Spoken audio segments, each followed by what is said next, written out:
Yeah, the Sterac Electronics set on Dekmantel is indeed going to be a challenge. I'm probably going to do a bit more funk and 80s electronic and disco. And I didn't do that many times for big crowds. I mean, in the past, we had some gigs that I did in the Matzo.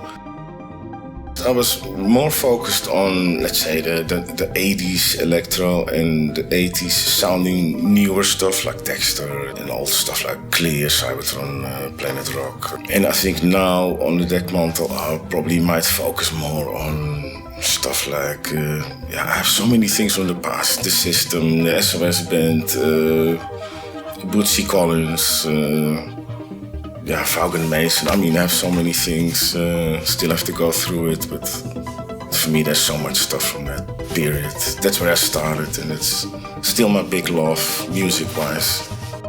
If there's an 80s bin somewhere, I have to look in it. There's always things that I overlooked in my mind that I forgot about, and when I see them, I'm like,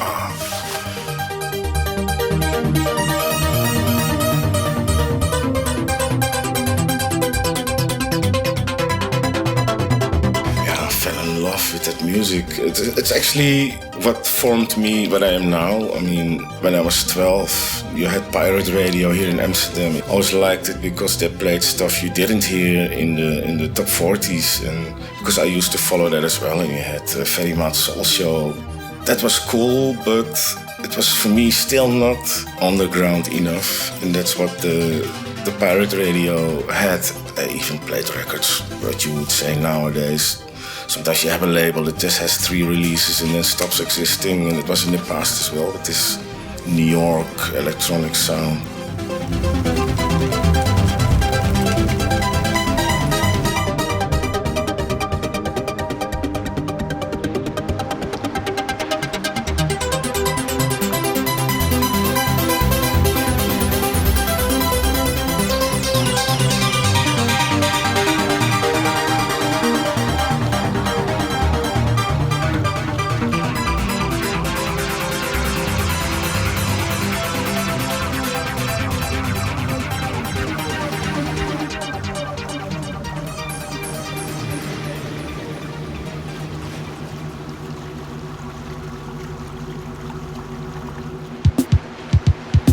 I started collecting the records, but they were American import mostly, and I was getting pocket money, 10 guilders from my dad, and sometimes the records were 20 guilders. So every other week I could buy 1 record.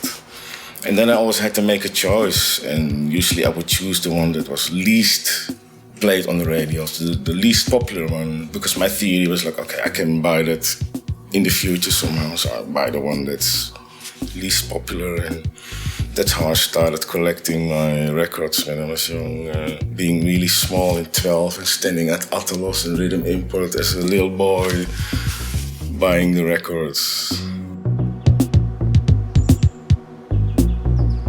I'm happy that I saw stuff from not existing to existing and growing up and spreading. And I'm happy that I had this experience, because I guess, maybe for new people it's a different thing. They step in, it's already there, but people from my period just saw it literally happening from even when the computer didn't exist.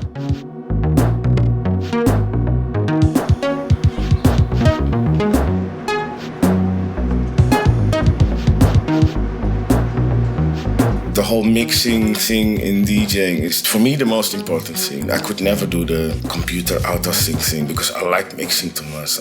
I usually never prepare. I just go to a gig and just feel whatever happens at that moment. And somehow I can hear already in my head if something will fit chords-wise or melody-wise.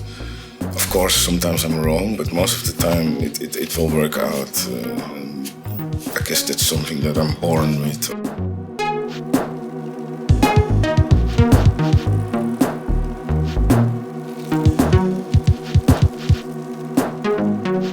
I always describe music as a feeling. I mean, I think too many people listen too much with their ears instead of with their hearts. And for me, if I don't feel it, then it's not for me. I mean, like I said, music is a feeling.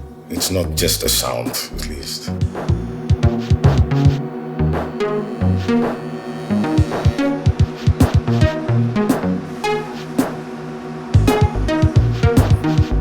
Would you fly a plane and go automatically to autopilot? No, you first have to take lessons to learn to fly the thing. And that's what I think with DJing as well. Why stepping into this whole DJ world and do a computer with autosync? I'm like, no, go to the basics. Do your autosync later, but at least know what it is. And at least when your computer breaks down, that you have a thing to fall back to because you know the techniques. I mean, for me, it's really important. I'm, in that sense, very old school. Know the basics. Know how it works. Know how to mix. Know the techniques. Important. Everyone can play one record. Let's say you can't play, you do it with a computer, you switch the fader, it's a different track. It's of course different than DJing. I mean, if you do this 10 times in a row, it can also be a jukebox. Yeah, a good DJ, I think not everyone can become a good DJ. I mean, I think not.